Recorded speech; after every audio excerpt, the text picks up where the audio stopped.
Have you ever stopped to think about how much of what you do is just hoping someone will notice? Maybe it's a compliment from your boss. Maybe it's that approving look from someone you admire. Maybe it's the notification you wait for every time you post something. You work and hope to be recognized. You speak and hope to be heard. You try and secretly hope to be accepted. Here's a brutal but necessary question. Who would you be if no one ever applauded you again? Can you imagine it? Doing what needs to be done, without needing validation, without hearing "well done," without anyone even noticing? The truth is, most of us are stuck in an invisible cage, an emotional prison fed by the need to be accepted. We live to please. We live to impress. We live to fit in. And that prison is everywhere. In what you post, in what you say or don't say for fear of judgment, in what you pretend to like just to avoid disapproval. We live in the age of exposure. Every photo, every word, every move seems to need someone's approval. But what if I told you there's a way out of that cage? A way to never again depend on other people's validation to live in peace with yourself? This way isn't about isolating yourself from the world. It's not about pretending you don't care. It lies in a place much more powerful, inside your own mind. And the first person to discover this lived over 2,000 years ago. Zeno of Citium wasn't born a Stoic. In fact, he was a merchant, chasing wealth, status, and approval like anyone else. Until one day the ship carrying everything he owned sank. Broke and lost, he ended up in Athens. No money, no reputation, nothing to show. And it was there, in the middle of ruin, that he found something no one could take from him: inner freedom. Zeno realized that every time you rely on what's outside, money, fame, approval, you live like a slave. But when you learn to master what's inside, you become untouchable. That's how Stoicism was born. Not as a philosophy of pretty speeches, but as a manual for emotional freedom.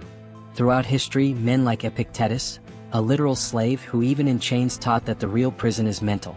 Seneca, a politician under Rome's highest pressure, who wrote about the art of inner peace, even while being hated by many. And Marcus Aurelius, the most powerful man in the world, who reminded himself nightly that other people's opinions mean nothing if you don't corrupt yourself from within.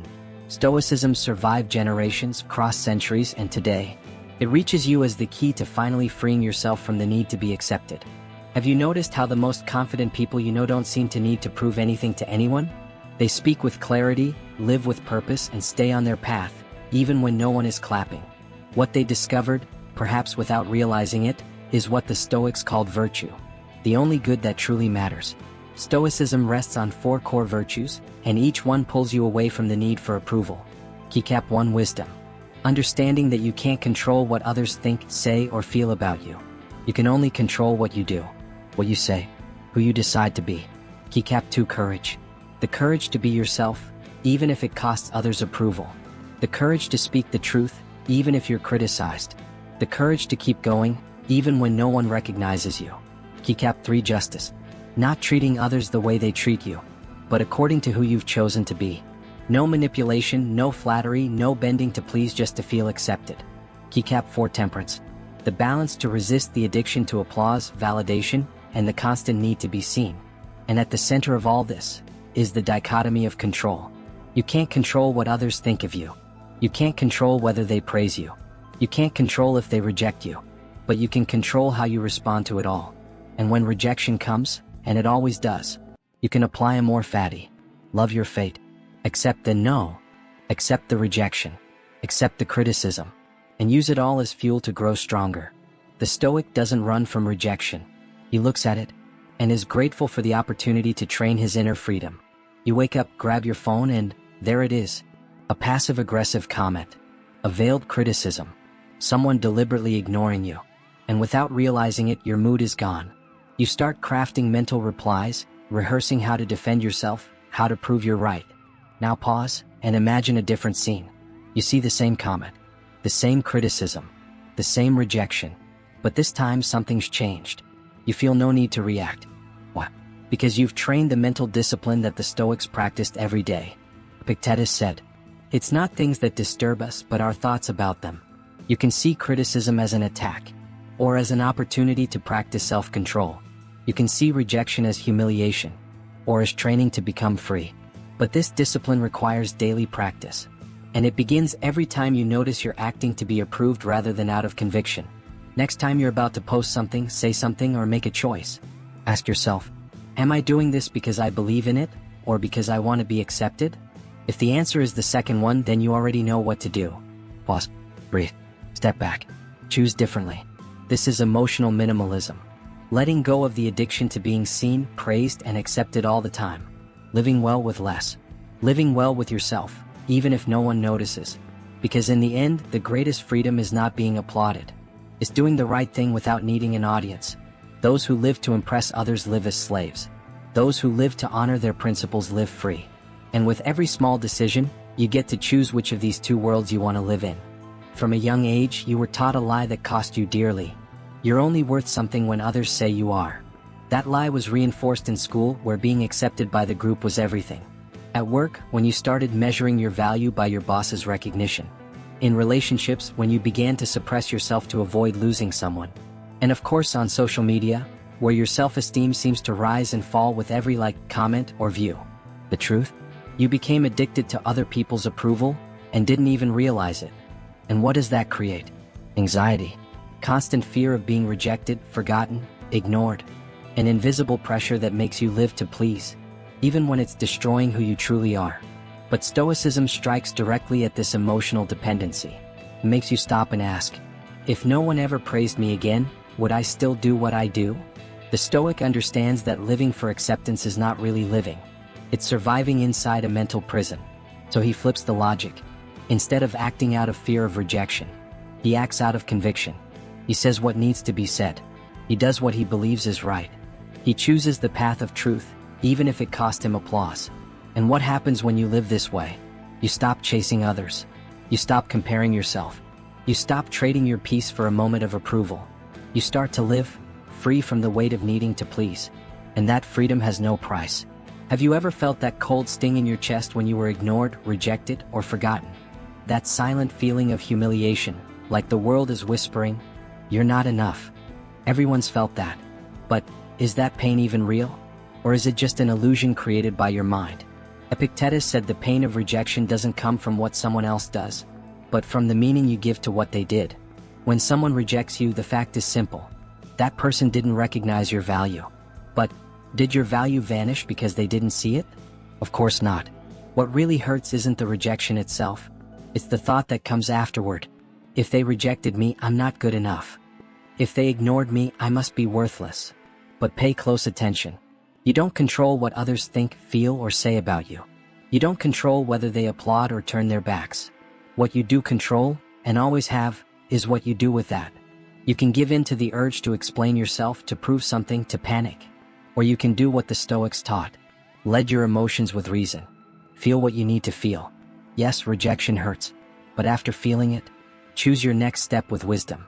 Breathe. Remember what's in your control. And move forward in peace, even when the world turns away. Because real freedom is not being accepted by everyone. It's being strong enough to stay at peace even when no one sees you. Want to know how the Stoics really trained their minds? They didn't just think about philosophy. They practiced it every single day. And one of their most powerful exercises was Stoic Journaling.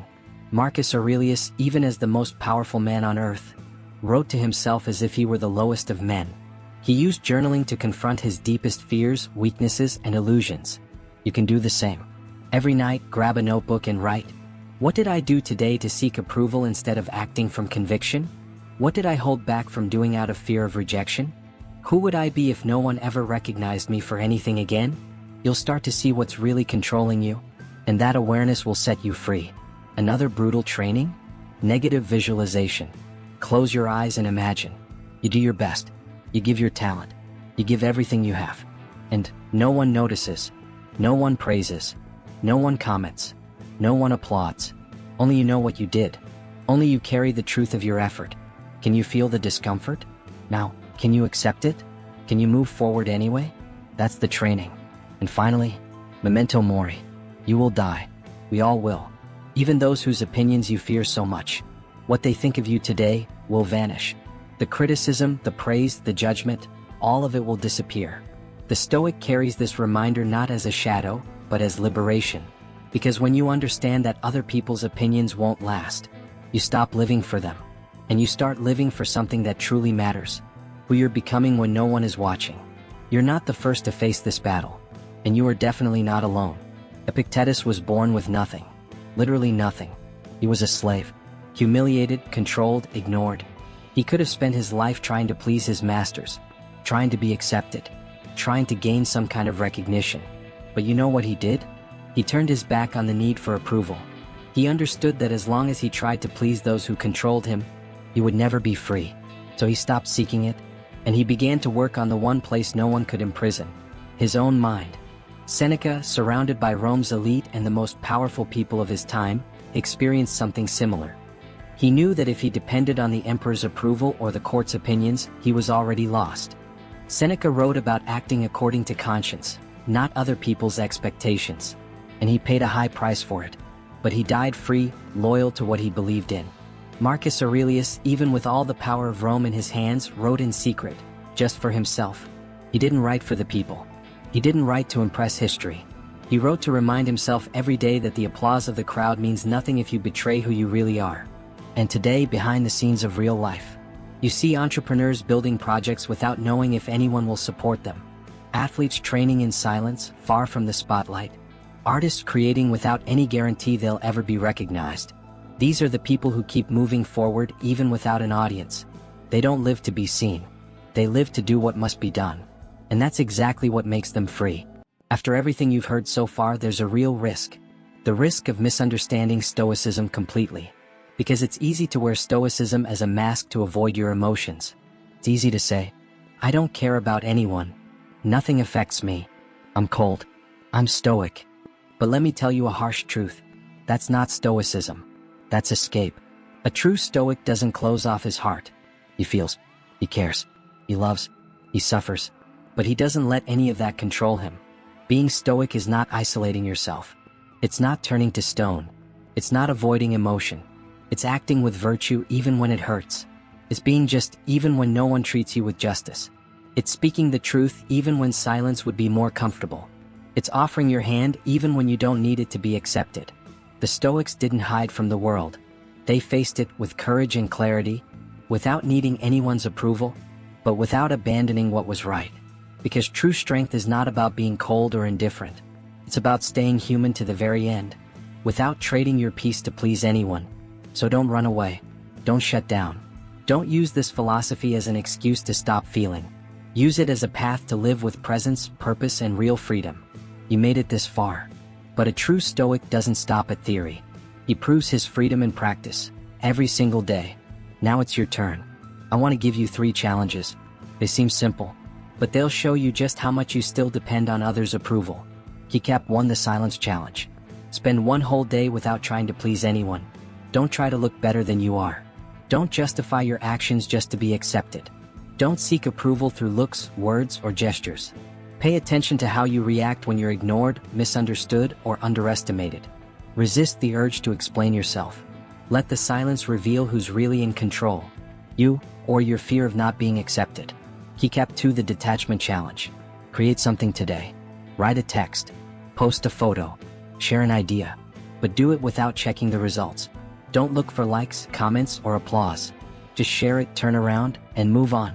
This is the practice of someone who creates with purpose, not out of the need to be recognized.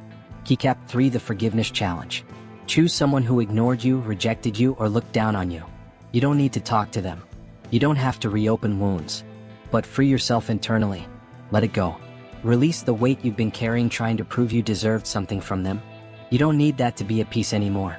These challenges will show you, deep in your skin, that freedom doesn't come from being recognized. It comes from no longer needing recognition to feel whole. Now it's up to you. You can close this video and go back to your usual life, looking around, hoping someone finally tells you you're good enough, that you deserve to be seen, that you matter. You can make a decision right now, the one only you can make. Stop living for others, and start living for what you believe is right. This doesn't mean becoming cold. It doesn't mean closing off. It means acting from conviction, not from a need for validation. Today, you have the chance to do something for the first time without expecting to be noticed, without waiting for praise, without needing recognition. Just do it, because it's right, because it's true, because it's who you chose to be. Not tomorrow, not next week. No, the training begins with your next choice, your next word, your next action. And every time you do something without expecting applause, you'll feel a kind of power that few people ever experience. The freedom of no longer needing anyone to live in peace with yourself. Are you ready? Then begin now.